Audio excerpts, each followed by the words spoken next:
Hello प्यारे बच्चों, आप सभी का मैथ कनेक्ट में एक बार फिर से स्वागत है। तो बच्चों, इस वीडियो में हम लिखित सवालों को हल करेंगे वज्र गुणन विधि द्वारा।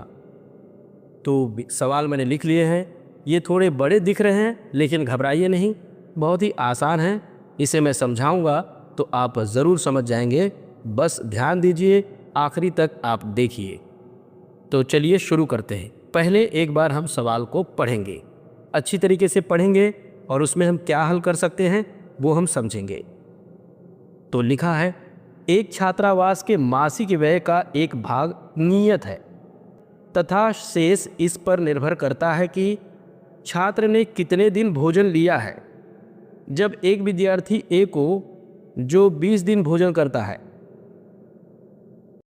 वह छात्रावास के व्यय के लिए अदा करने पड़ते हैं, जबकि एक विद्यार्थी बी को जो 20 दिन भोजन करता है, छात्रावास के व्यय के लिए 1180 रुपये अदा करने पड़ते हैं। तो नियत व्यय और प्रतिदिन के भोजन का मूल्य ज्ञात कीजिए। तो बच्चों, हमें क्या ज्ञात करना है? नियत व्यय। नियत व्यय और प्रतिदिन के भोजन का खर्च या मूल्य। तो हम क्या कर सकते हैं? सबसे पहले इसमें दो छात्र हैं, एक ए है एक बी है, और वो 20 दिन भोजन करता है पहला वाला, तो 1000 रुपया देता है। भोजन के साथ साथ उसका कुछ और भी खर्चा है जो मासिक व्यय का नियत खर्चा है। चलो मैं लिखूँगा तो आपको समझेगा। तो हम यहाँ लिखेंगे हल। अब हमें क्या करना है? नियत व्यय और प्रतिदिन भोजन का खर्च, ये दो चीज़ निकालना है। तो हम x और y इसे मान लेंगे। तो माना नियत व्यय x रुपया है, माना नियत व्यय और क्या है? प्रतिदिन के भोजन का खर्च। तो हम लिखेंगे प्रतिदिन के। अब विद्यार्थी ए क्या क्या कर रहा है हम उसको लिखते हैं। तो विद्यार्थी ए के लिए क्या लिखेंगे?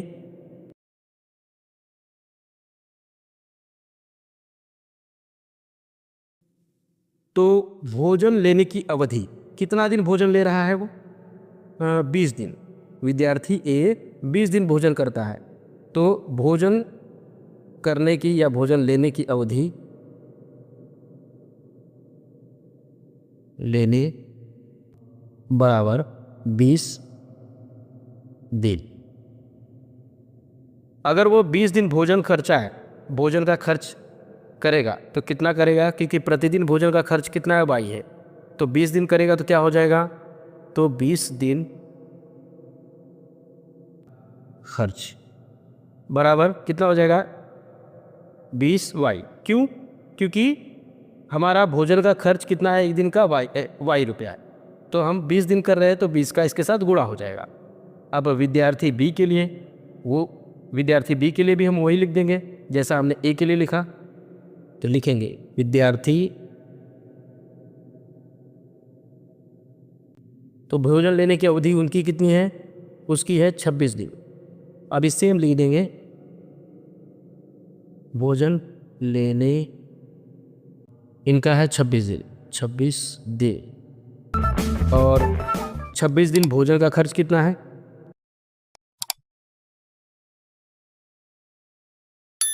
खर्च 26 वाई, क्योंकि प्रतिदिन भोजन का वाई है, तो 26 वाई।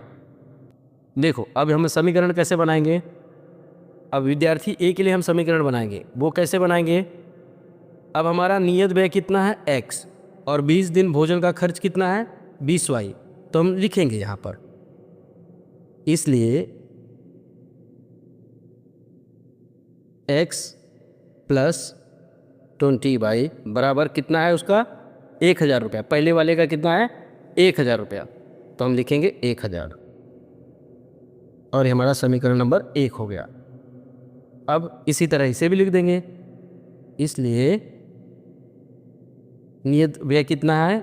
x प्लस 20 दिन भोजन का खर्च, 26 दिन भोजन का खर्च कितना है?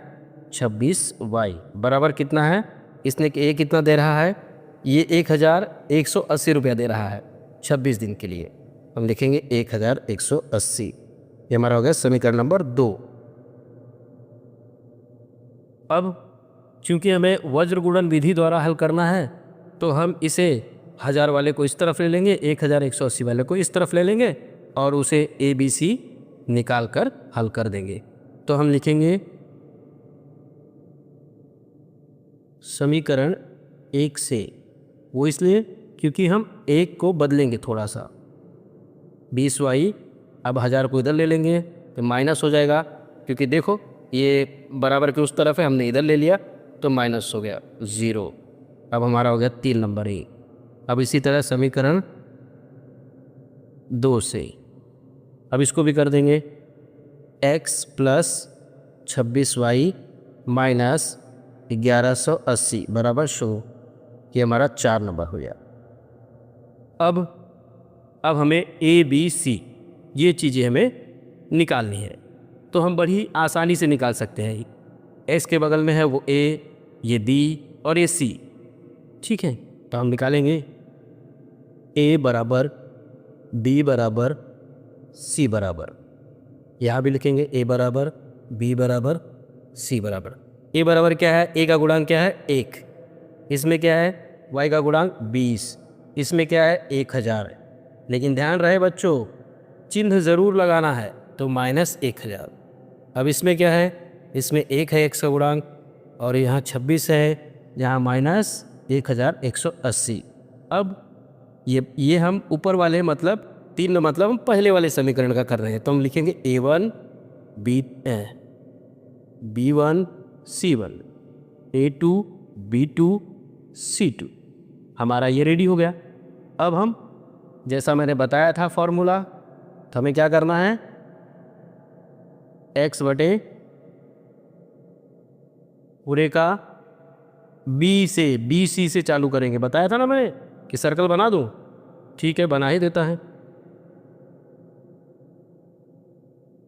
बताया था ना, ऐसा ऐसा ऐसा ABC, B से चालू करेगा BC CA AB, तो BC माइनस BC है ना। फिर उसके बाद Y के लिए क्या हो जाएगा, CA माइनस CA, फिर इसके बाद हो जाएगा 1/AB, तो AB माइनस AB। अब क्या करना है हमें, 1 2 2 1, तो B1 मतलब 1 2 2 1 1 2 2 1 1 2 2 1, 12 21 12 21 सब में लगा देना। ये हमारा फॉर्मूला रेडी हो गया है, बस इसी फॉर्मूले में इन्हें रख देना है। तो हम बारी बारी से रख देते हैं, तो हो जाएगा x बटे, तो हमारा B1 है 20, ठीक है। अब ब्रैकेट दिखा देंगे, C2 लिखेंगे, C2 कितना है -1180। अब पूरे का माइनस है, B2 कितना है, B2 हमारा 26 है 26, फिर उसके बाद C1 कितना है -1000। ब्रैकेट दिखा के जो हमने लिखा है उसी को हमें रखना है। अब Y का क्या है, Y का C1 1000 -1000 ब्रैकेट, फिर उसके बाद A2 1, यानी कि A आएगा तो हमारा 1 ही है, तो हम 1 माइनस C2 -1180 घोड़े 1 यानी कि C1। अब हमारा 1 का देख लेते हैं, 1 का A1 B2, A1 यानी कि 1 B2 26 माइनस A2 1, ओके।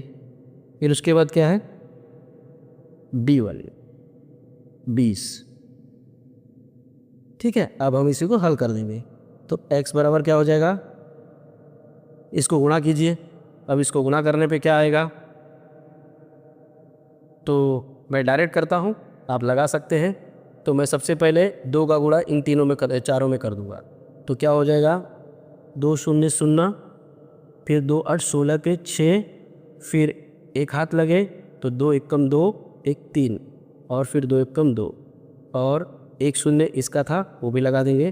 तो 23,600 आया, चिन्ह लगेगा माइनस का क्योंकि यहाँ प्लस है तो माइनस। अब इन दोनों का गुणा करेंगे कि 1000 है 26 है, तो सीधा सा है ये 26,000 हो जाएगा। तो यहाँ माइनस है, यहाँ भी माइनस है, तो क्या हो जाएगा, ये प्लस हो जाएगा, तो हो जाएगा 26,000। अब y का कर लेते हैं। अब इसका गुणा करेंगे तो यहाँ माइनस है, यहाँ 1 है, तो माइनस 1000 हो जाएगा।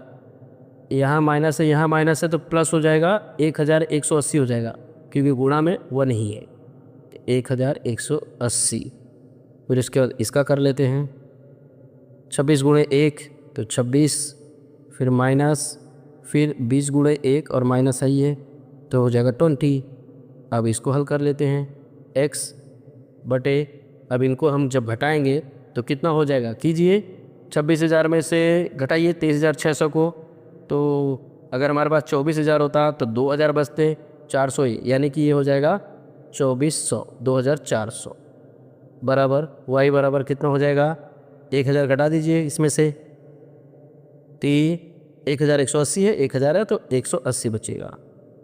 फिर ये कितना बचेगा, ये 26 में से 20 गए तो 6 बचेंगे। अब इसको इसके साथ कर देंगे और इसको इसी के साथ कर देंगे, तो उसके लिए x बटा 2400 बराबर 1/6, और दूसरा हम करेंगे y बटा 180 बराबर 1/6। अब अंत में हमारा हल क्या हो जाएगा, ये इधर चले जाएगा, x बराबर 2400/6, x बराबर हो जाएगा 6 चौक 24 यानी कि 400। हमारा x का मान आ गया। अभी यहाँ लिखें y बराबर 180/6, यहाँ मैं भेज रहा हूँ, देखो यहाँ भाग है, वहाँ जाके गुणा हो जा रहा है, तो वहाँ चले जा रहा है, क्रॉस हो जा रहा है, तो y बराबर 6 त्रिक 18 30 आएगा। तो यानी कि हमारा x बराबर 400 आया, y बराबर 330 आया। तो अब देखो हमें क्या निकालना था, हमें निकालना था नियत व्यय और प्रतिदिन के भोजन का मूल्य निकालना था, और हमने माना क्या था, नियत व्यय बराबर x और प्रतिदिन भोजन खर्च y।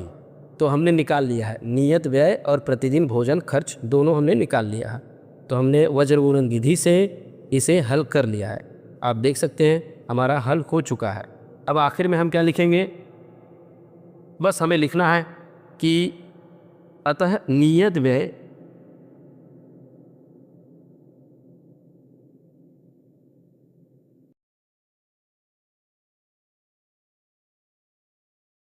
बराबर 700 रुपया और प्रतिदिन भोजन का खर्च